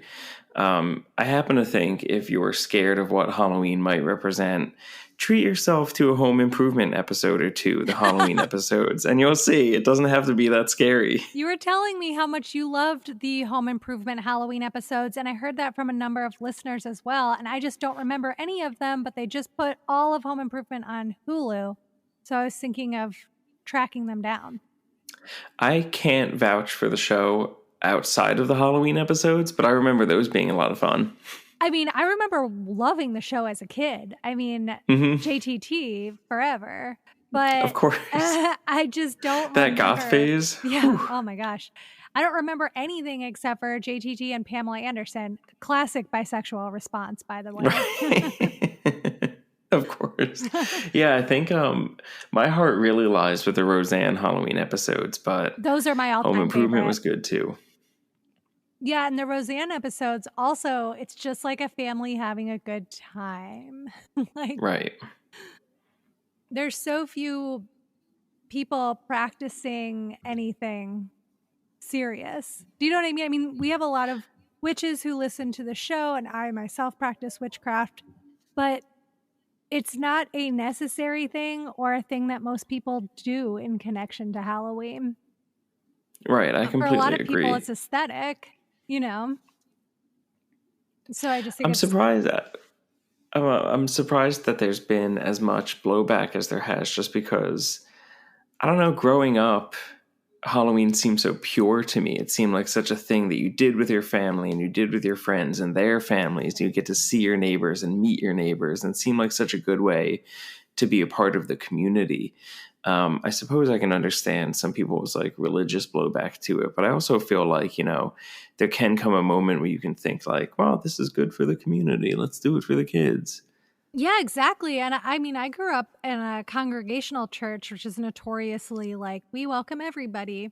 It's a Christian church, and we had Halloween parties. Like it was very wholesome. And it was like, yep, Right. We're going to have a costume party with the youth group in the basement of the church. Very relaxed. I remember being allowed, we would watch, I went to Catholic school growing up, and we would watch some cartoons sometimes on like special holidays. And I remember watching Garfield Halloween in school, and it was scary. It's still kind of scary. Oh and I was God, like, I love that. So many Halloween things are not scary at all, but you thought that this was a cartoon, so be safe. But here I am, like in kindergarten, like afraid to go because some pirate's going to find me. Did you hear that This American Life story recently that was about a teacher who played the Leprechaun movie in class for second graders during St. Patrick's Day? She did not. Put the movie on and left the room, and it notoriously destroyed like a whole classroom of children. And there were these factions that broke out of kids who were like, this isn't scary, this is stupid, and kids who were like absolutely terrified and crying. And then like the tough kids were making fun of the kids who were having the totally normal reaction to like violence and like a demented leprechaun because they're 8, And some kids left class, and the news, then everybody got put on the news, and I think a girl wet her pants, and then everybody remembered that for her entire school career. No. I'll put the show in the show notes, but it was such a good episode because I do feel like getting movies put on at school for Halloween or another holiday like does create like an interesting memory and little divides in the class, because I was always a kid who was really gentle, and certain things really bothered me, like when Nightmare Before Christmas came out and our teacher played it before Christmas. I like couldn't hack it. It terrified me. Right, yeah. When Sally, like her arm comes off and she sews it back on, I was out. I was like, absolutely not. I can't handle this. Arms are not supposed to come off the body. Like, Oh my word. it made me sick. I remember in high school health class, they showed us Requiem for a Dream. What? As a way to make us realize how bad drugs were. Did you have to sign a release with parents for that? I mean, that's extremely aggressive film. I still think about that, and I'm like, I can't believe I'm watching this. Like, it's like you're saying, it's the sort of thing that my mother wouldn't have let me watch at home. Yeah. But, this teacher of mine had this odd idea that it would be the perfect thing to show to her classroom to dissuade them from doing drugs. I could see that working, but it's like such a classic sort of like 70s grindhouse sort of movie, like exploitation film, like it's so well, I feel like it's over the top. Right, I feel like it's saying we'll make them watch Psycho so they don't turn into murderers. Yes. Like, well, pump the brakes a little. Yeah. Is there nothing else you can find? Yeah, exactly. I mean, I guess at least you weren't having to go through the DARE program, but no, we had to do that too. Wow, you got it from all angles. Double dipped. Oh my God. Well, I've never been to a Hell House. Have you? No, I never went to that one. I have seen it in many movies, and I've heard a lot of stories of the one that was on Rowan's campus or next to it. Mm-hmm. But I never actually went to that one because I did not want to. Yes, I was brought up being taught about them because they were... My hometown, Elyria, is a county seat, and a lot of the towns in my county are rural, though we were like the city. So there were a ton of them around our county. So, we'd be on the highway and I'd be like, ooh, Hell House. My mom was like, nope, it's not fun. It's not what you think it is. Yeah, exactly. She dissuaded me immediately. And I was just like, yeah, that seems really lame. And I do this was kind of horrifying me when I was reading it because it's just not right to show those types of images to kids. We live in a society where we have the MPAA which I also don't agree with, but to have ratings on movies because we're like, this is too violent or this is too sexy or this is too much adult language. But then you're going to, on the same token, have kids actually see realistic looking violence and call it, and it's supposed to be entertaining to a point, and say that it's entertaining and educational. What? Those two things don't align. Yeah, it's a flawed system. I don't know who thought it up. So often things like that come out wrong. Someone has an idea of a way to dissuade someone from doing something, and then they do something so entirely boneheaded. I can't believe it. Yes. Yeah, absolutely. And, I'm really curious. I'd love to hear from other people. I'd love to hear from anybody who worked at a Hell House growing up. There's a fantastic documentary that I believe is just called Hell House about a youth group that's putting a Hell House on. And it's fascinating to see what goes into it and how excited everybody is and just the fervor that really surrounds it, because it's pretty similar to the excitement that goes into a regular haunted house. Right. How interesting. I will definitely go watch that because I love documentaries. Yes. It's one of my favorites that I've ever seen, and an indie too. Low budget indie, but really good. Cool. Good work. But the Hell House movies, the Hell House LLC, those are just haunted house movies. Right, yeah, and they're fictional and everything too, so it's just, a spooky movie. The first one was actually very scary, I'll say. Yeah, well, my biggest fear is being killed in a haunted house and nobody knowing that it's not part of the show, so those movies are kind of a lot for me. Right, understandable. Which is a fear I developed from watching Scream 2 when Jada Pinkett gets murdered at the screening of Stab, and everybody thinks it's part of the play. And ever since then, I was like, this is an extremely realistic thing that I could see happening. That is such a horror movie fear. Yes, because then she goes up on stage trying to get help from people and everybody's cheering and clapping. And I'm like, oh, that would be the absolute worst last few minutes of one's life. Boy, it sure would. It's just insult to injury. Being killed, such a bummer. And then to be humiliated by your fellow man who's cheering, ugh. Awful. Is there a genre of movie that utilizes movie theater scenes more than horror? Wow, what a great question. I'm thinking Demons. I'm thinking Popcorn. I'm thinking Scream 2. Yeah. Messiah of Evil has a great theater. Messiah of Evil. Day of the Dead. That's right. Yeah, there's some really incredible movie theater horror scenes. That's a great point. And, Creepshow, in the artwork, they utilize being in the movie theater on both of the that's covers. Right. I'm having a memory of something scary happening in a movie theater, but I think what I'm actually remembering is a Muppet Show episode. You're like, because all the people are Muppets. So. Muppets. Yeah, I get confused. I'm always getting those two things confused. It's either me or Kermit, one or the other. We're so similar. Let's face it, I'm a Fozzie. I absolutely love that you brought the Muppets up because last year they had a really great Halloween special, and I don't feel like people have been talking about it. And I didn't even know they did one. Yes, it was great because I was always like, why isn't there a Muppets Halloween? And I absolutely adored it. It brought a lot to my season, and maybe I'll put it on my watch list for this year. I've been trying to put together It's Always Halloween, like Lucille, like 31 days of Lucille Lantern movie recommendations. Oh, wonderful. Yeah, please do add that. I was just going to jot it down. Then I was like, this is a podcast episode. I'll just listen to it. You can listen to it. And I always put links in the show notes so that people can find stuff again. Wonderful. Thank you. All right. Well, let's do one more EEEKmail. And this one is perfectly titled Halloween Memories. Hello, Luce. I found your podcast back in July when I was in the midst of my annual summer blues. Relatable. I'm from South Texas, and pretty much every day was over 100 degrees. So I usually get tired of the season very quickly, and I anxiously await my favorite time of year. I've been binging your podcast ever since then, and I'm so excited it's finally fall. You and all the other lanterns have definitely got me in the Halloween spirit. Oh, that makes me so happy.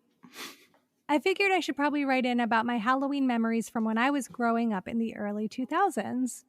When I was little, I liked Halloween a lot, and I grew up watching classic TV shows and movies like The Addams Family, The Munsters, and Casper.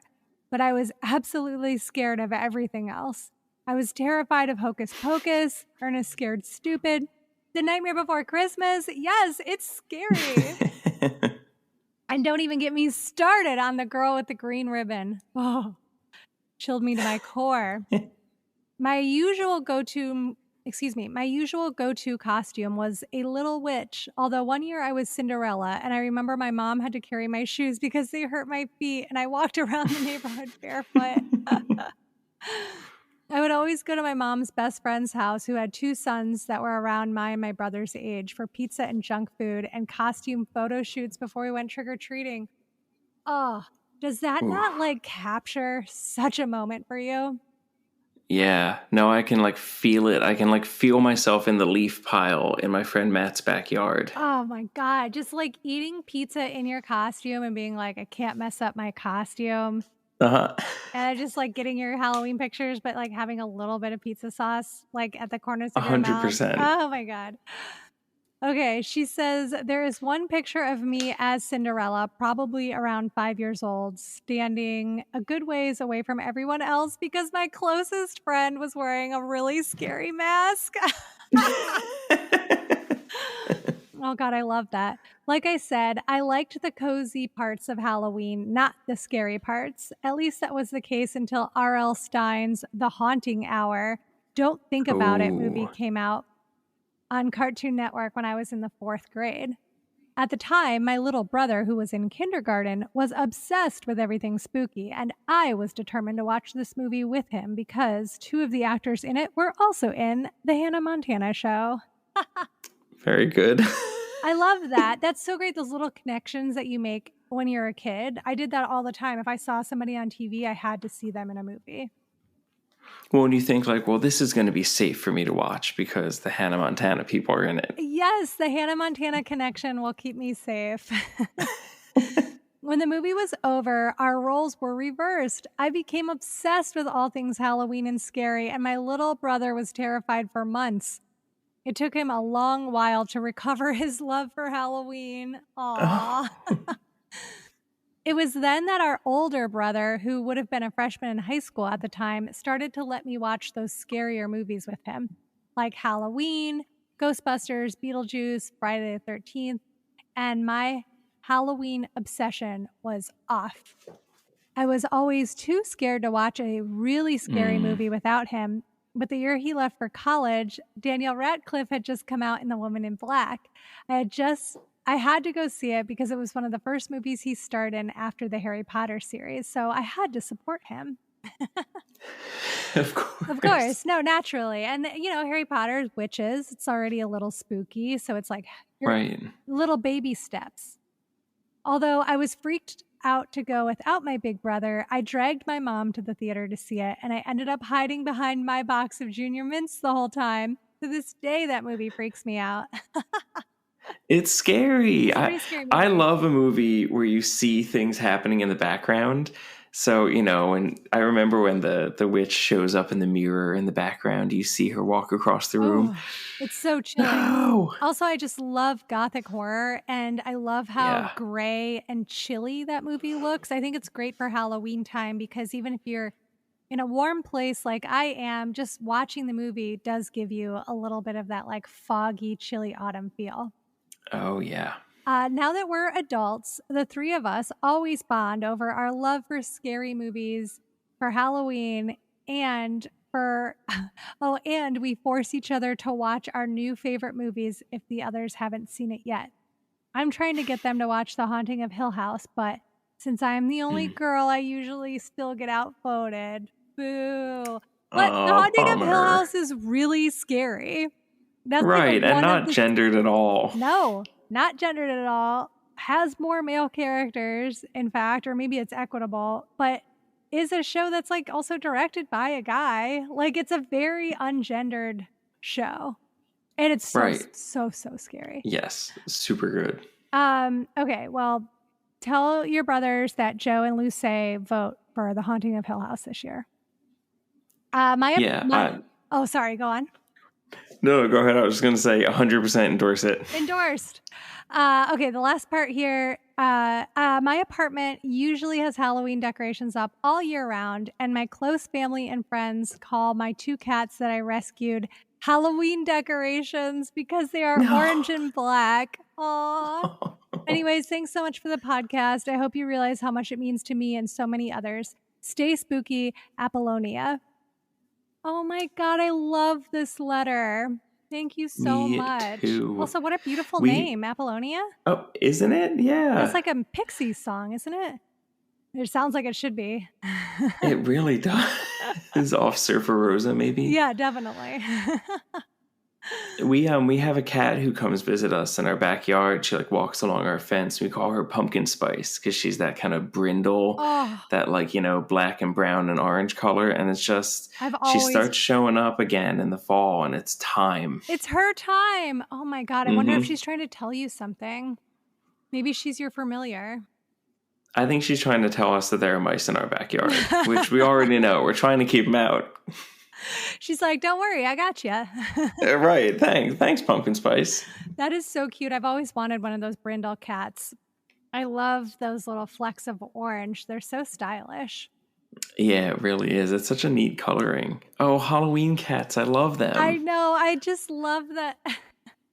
I'm hugging my pumpkin right now. I know. It's so cute. I think it's adorable that your people call them Halloween decorations. Like, that's such a funny way of thinking about it. Like your little moving Halloween decoration. It really is. I really love this story. It's so relatable to me, somebody who grew up as a wuss and now, like, my mom, because I'm an only child, my mom was sort of my older brother. In that she was always trying to get me to watch like scarier films. or she'd show me something that she didn't think would bother me, and then it did. And so I definitely got really into horror because she showed me old Vincent Price movies a lot as a kid, and then slashers and scarier stuff as I got older. And now we talk about horror movies all the time. So I just needed to, I think childhood was a lot for me. It was like I was just like an anxious kid. So I think I needed to just get out into the real world and understand things a little clearer. And now I'm less scared of things. But as a kid, everything just seemed like it was way too much for me to handle. That's interesting. You know, I was also sort of the baby / wuss of my family. I did have older siblings, which is why I watched so many scary movies like way before I should have. You know, watching The Exorcist when I was like 9, Oh my and Night of the God. Living Dead when I was like 5. Yeah, way too early. God, you probably didn't even know what was going on in some of those scenes. No, just scared though. Yeah. But I do wonder if maybe, you know, being the more frightened kid made you grow up to be a horror person. Yeah, it might be because it's also like kind of fun and intoxicating to be scared. And isn't that why they say that we love horror movies? Because we get to like sort of deal with real life situations, but still be sort of protected and at home while dealing with them. Yeah, exactly. So I could totally see being a scared person making you love horror. Absolutely. And just the feeling of taboo. I think the fact that horror movies and even Halloween, like we were saying, continue to sort of be taboo. And it is exciting to enjoy something that makes other people go, oh no. Like, that's true. It's just fun. Like, I think there's like a little part of all of us that like enjoy sort of like bumming out the teacher in a way, you know, like freaking him out with like a scary t-shirt, you know. Well, are we entering the 50s? I feel like you're doing a voice. I might be. Teach. I just hey, check out this spooky t-shirt I got. It's got a skull on it. See, I love that. See. Live fast, die young. See. The skull was once in someone's head. Now it's on my shirt. I know biology, teach. Oh. I don't. Relevant. I learn everything I need to learn from the spook shows. Wow, that was it. Yeah, no, it's fun rebelling. It's fun liking the things that people say you shouldn't like. Yeah, absolutely. Like, especially when it is something that you're like, this doesn't really harm anything. Like, right. It's a very like it's a way to sort of rebel in a way that also is like you're engaging with art and culture, and there isn't a way to actually like harm anybody instead of being like, I'm going to rebel by what they used to do in Halloween during the Great Depression, push a trolley off the tracks. Was a lot more harmful to society. The good old days, as they say. That's what we should get back to, is pushing trolleys off tracks and killing train conductors. Big thing in the Great Depression. That's the trick. Yeah, that's the trick. Hi. You don't want to know what the treat was. It's the treat. Intense. The treat was, I think, like a bunch of sweaty boys throwing flour at each other. That was like the cute part. Was there would be like, and now like you would hide and then throw flour in somebody's face. And then that was like the less scary thing. But still, now your day is over. You have to go home and change. So it was sort of like trick or trick. Yeah, I guess it kind of was. But it was a treat for the thrower. It was a Great Depression. And you know how resources were scarce. So you get a whole shirt full of flour. You could go home, dust it off into a little tin. Now you've got your flour for bread for the week. Kind of a treat. You know, I recently read about a Victorian party game, which is that you build a mountain of flour and you put like a grape or something somewhere in the middle of it, and two people have to, not using their hands, dig their faces through the flour to find the grape. No. Oh my God. Your whole mouth would go so unpleasantly dry. You would just start choking. You'd be like, there's no saliva left in my body. I am flour person now. Like, Well, I think you could like root around without opening your mouth until you find the grape, you know, like just sort of like okay. chin the flower out of the way. Yep. You know what? I don't know why I went to opening my mouth as the first thing. I'm like, of course you just have to eating the flower until you find it. That's what I went to. What kind of a Halloween game would it be if your mouth was closed? I'm in a bobbing for apples head space.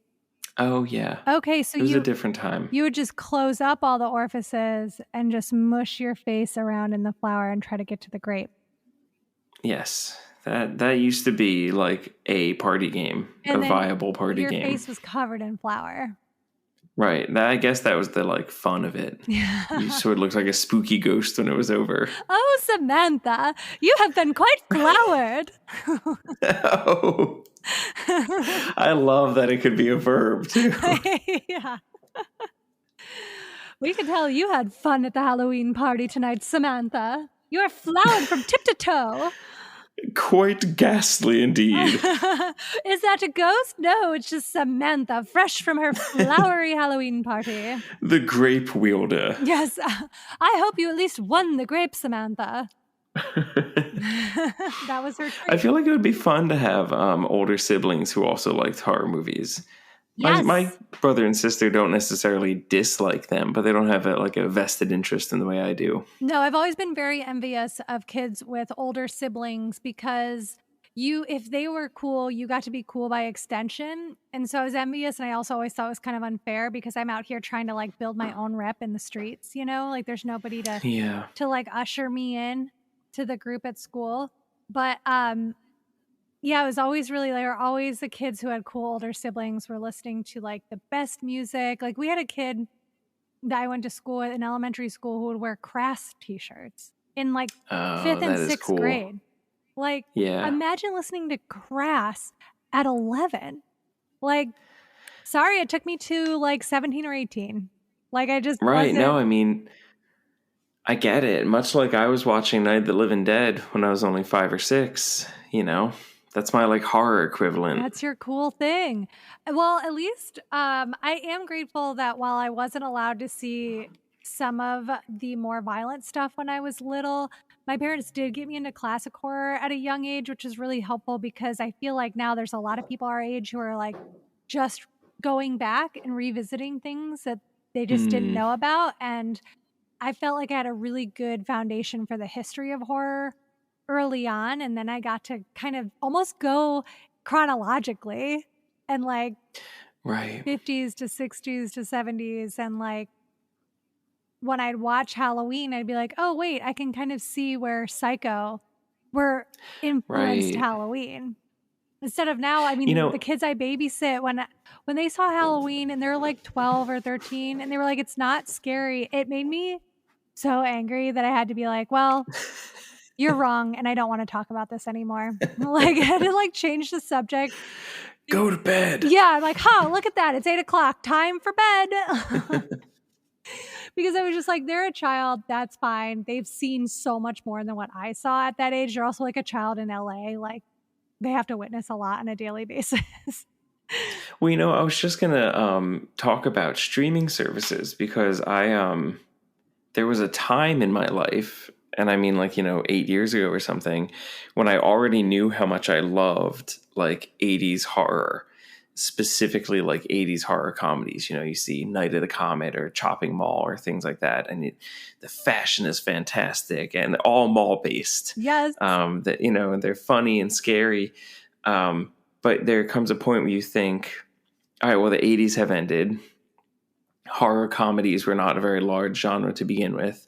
But now these streaming services have come forward. Like Shudder has somehow dug up an endless amount of 80s horror comedies. I'm still finding new ones today. They just loaded a bunch of ones from Spain that I've never seen. I just saw that. I was looking at the horror comedies on Shudder before we hopped on, and I was like, whoa, there's a ton of these I haven't seen or even heard of. Right. Like you would think at some point there's got to be a finite amount of movies that were made in the 80s, but apparently not. Yeah. No, it's the golden age. These kids can watch whatever movie they want. Yeah. And because it was VHS culture, everything was getting made because anything could be put on tape and it could go to the video. Right. Store. Whereas Right. now, I work at the video store and I'm a huge champion for physical media, but there's a ton of stuff that doesn't get put out on physical media. So like a lot of streaming services won't make physical copies of their movies. We try to get everything that we can, but it makes you wonder like what's the life for some of the like, original Shudder films, where I'm just like, oh, some of these Shudder horror movies would be so great in a horror section, but like, do they just live on Shudder? Do people who don't have Shudder will just never see it? So it's Right. interesting because there's like, I feel like we live in a similar age where Shudder and Hulu and Netflix, they do give money and opportunities to fledgling filmmakers to do something creative and different, a lot like what was happening with the VHS boom in the 80s.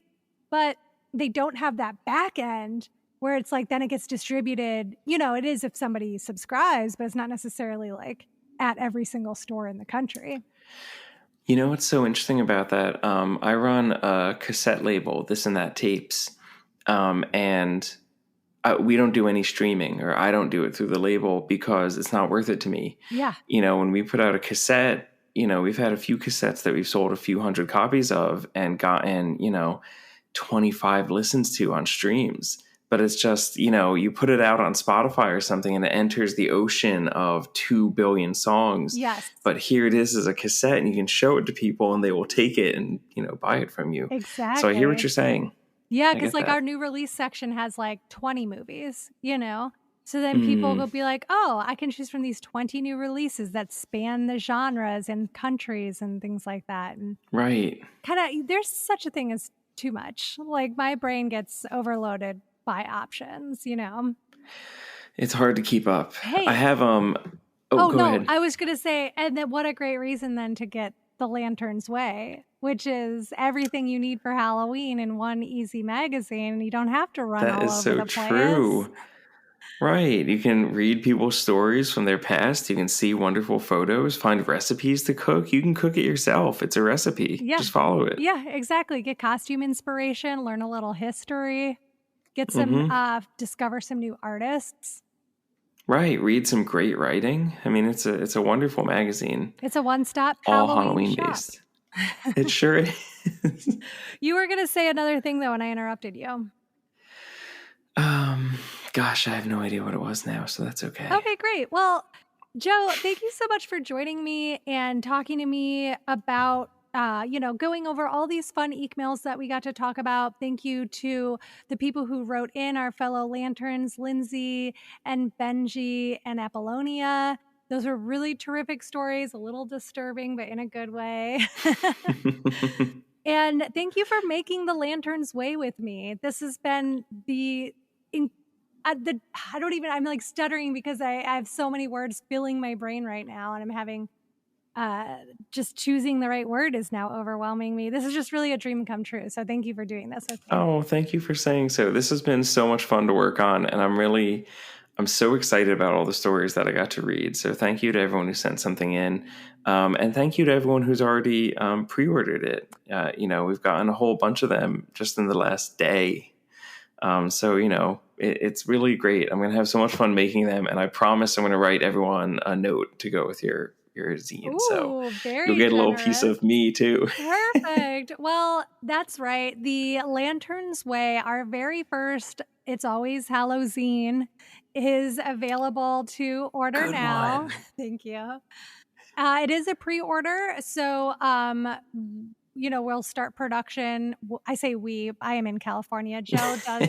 He's the production side in October and start sending them out on October 17th. So just in time to spend the last couple of weeks making all of the recipes. And they really do make a great gift, and they're appropriate for all ages. So give them to the families in your life who love Halloween. It's definitely something that I think has heirloom quality. Even if you are not one of the people that contributed to it, you will feel like you're a part of it, regardless of how much you actually are.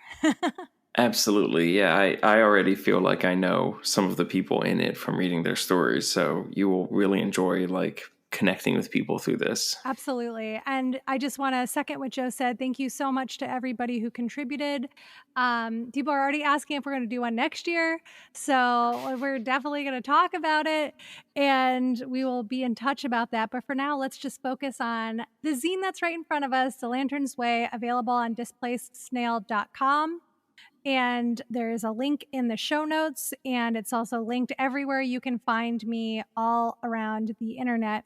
So easy to find. You should also support Joe's newest queer horror zine. It's the second volume. You can get the first volume now, and then his Kickstarter for the second volume is also live and in the show notes. And I highly recommend it. And all of your zines are so good. There's the Halloween horror, the wintry horror. You can't go wrong with Displaced Snail. I'm so happy to know you and to get to work with you. Why, thank you so much, Luce. This has been a dream come true. Aw, yay! I mean, it's been so much fun to work on this. Good. All right, well, we'll have a lot more to celebrate. We're just in the very beginning of the season. Perfect. So, can't wait. Yeah, I'm really excited to start seeing it in people's hands. I want to see pictures, and I want to see if people are making the recipes. And oh, me too. Tag me on Instagram when you get it, please. I want to see it so bad. Yes, tell everybody how to find you.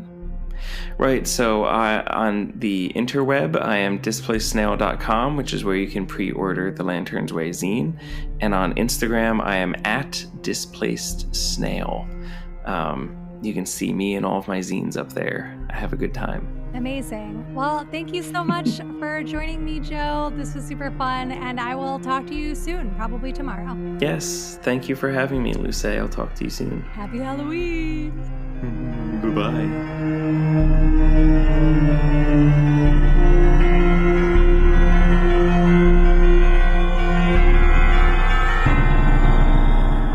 That was my conversation with Joe Carlough from Displaced Snail. I want to thank him again for coming on and working on The Lantern's Way with me. This project really has been one of my favorite things I've ever gotten to do. So thank you to all of the lanterns out there who contributed. And yes, we will talk about doing another one if you didn't get to participate this year. It would be great to have that opportunity. But first, we have to concentrate on this one and see how well it goes. So if you want to see future collaborations between me and Joe, go order The Lantern's Way. You can get it in the show notes, or you can find it on Instagram. Wherever I am, you'll find the zine. I also want to thank my co-producer, Pete Burns, who does the music, editing, and sound design for each and every episode, including this one. And of course, Grimturn Nathan, who contributed some fantastic illustrations to The Lantern's Way, as well as Krista from Defective Pudding. And I also want to welcome our brand new Grimturn, Tom the Grimturn. He is helping us with our continuing archiving project so that one day you will be able to interact with a document that will show you every single thing we've ever talked about on the podcast, with links included. It's quite an undertaking, and I'm so grateful that he's willing to dive into data, a space that is not very welcoming to my brain.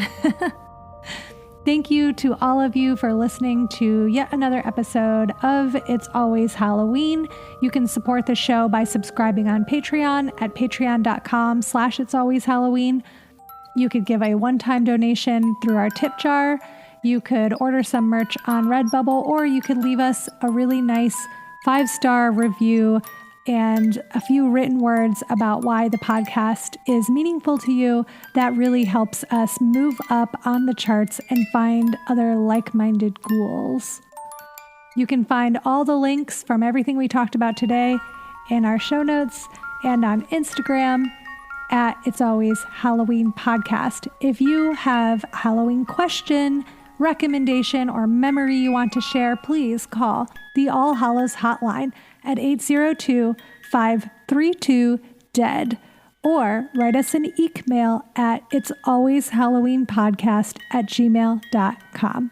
If you are an oral surgeon who would like to remove my wisdom teeth for free, please drop me a letter as well.